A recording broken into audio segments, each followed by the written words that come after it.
Well, thanks you for having me. So far, my day has been it's been great. I just woke up, took my breakfast, took my dog out, and eventually I came here to shoot a live stream for All Day I Dream and do this interview. Okay, so I first got hooked to electronic music back in the late 70s, early 80s, because my uncle was a great vinyl collector, and I was born in Normandy. And in Normandy, at the tip of Normandy, we used to get the English radio stations. And so we used to get all that early electronic, what eventually became synth pop, which was all electronic-based dance music. So I got that early on from my uncle. And then when I moved to New York, in 1985, I witnessed the birth of house music. And from that moment on, it just became a passion of mine to follow this type of music. Eventually taking on DJing. I was already a DJ for a long time because since I'm 12 years old, my dad was already a DJ before that. So I took that upon myself from him, and then made my way to the studio in the late 90s. Was what, 97? I met a gentleman here in New York. We became very good friends, and he was a music producer at the time already. So we got into the studio and started making music together. And from that on, I just kept going with it. So when I came here in 1985, my first impression was euphoria. It was, New York was in a euphoric state because those were the Reagan years. So the economy was kicking, people were making money, they were having fun. I remember going out to nightclubs and seeing a mix of people, gay, straight, blacks, whites, Spanish. I mean, it was just a great mix of people, and everyone was having so much fun. And for me, that just it just struck me, because coming from France, which is a very conservative country, everything is sort of measured, and it was such a huge difference to see all these people having so much fun. You have to remember also, this is pre-AIDS, or at least before AIDS became part of the mainstream. It hadn't seeped into the mainstream yet, so there was just this feeling of free sex, if you will. You know, I mean, I was a little young for that, obviously, but I could see it all around me. You know, the art scene was thriving, and this is the birth of house music. So the nightclubs are pumping this brand new type of music, and the energy was just incredible everywhere you went. You walked down the streets and you could see people smiling, all these limousines driving around. I'd never seen that before in my life. So it was very striking to see this sort of societal explosion in New York compared to what had been used to in France. Disco, yeah. I mean, I don't think you can be a fan of the house music if you're not a fan of disco, because this is the natural evolution of the music. I grew up with disco mostly. Well, I mean, I grew up with disco early on. I remember my parents and my mother obviously was a fan of disco back in the 70s, but I was a little young to really appreciate it. But when I was in my young teenage years in the early 80s, I really enjoyed that sound at the time, which was the sound that was more infused with electronic instrument, especially the Mini Moog was being used as the main bass instruments on those tracks. And that's the time of the disco that I appreciate the most.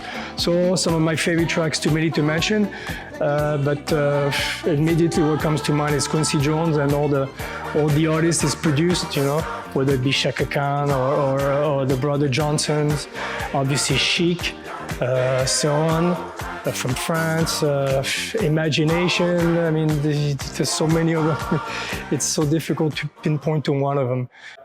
My evolution as a music producer, I come from house music, and at the time there was no such thing as this sort of melodic music that you hear right now, this sort of emotive music.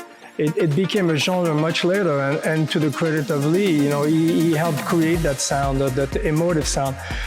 It's a sound that I always loved, but it's sort of a sound that I was playing early on in my DJ sets just to create a mood. And it's never a sound that would transpire to the dance floor at peak time. So as such, my aim was to create club tracks all the time. So I would, try to create tracks that were house-based, not so much emotion-based. I used to live in Miami. I lived in New York first, then to Miami, and then came back to New York again. And I remember going to the All Day I Dream parties that Lee was touring in Brooklyn. That was back in 2013. And I heard all the emotions in the music, and these are emotions that I connected deeply because they were the emotions that I always wanted to put into my music, but was never really able to because there was never really an audience for it. And then when Lee developed this sound, it became a dominant sound, at least in that scene, and it really gave me the desire to go and put more of my personal emotions into my music. It's always the type of music that I've loved. I've always loved all songs that were very emotive, regardless of the genre. But I guess I was never, would you say, maybe adventurous enough to inject that into the music I was producing. And maybe it has to do with maturity, maybe it has to do with knowing that an audience likes this music, so it made me more excited about doing it. But it was a natural evolution for me, and when I look back at it, my career really took off when I started doing this particular type of music, because the emotion that I infused into the music were so real that I think it transpired in the music that I made, and that's how people, I think, started responding more to it, because it was a music that was truer to myself. There is, indeed, there is a great bond, and we always talk about it. First of all, Lee, Lost Desert, Sébastien Léger, and I are, I wouldn't say old people yet, but we're certainly not in our 20s anymore.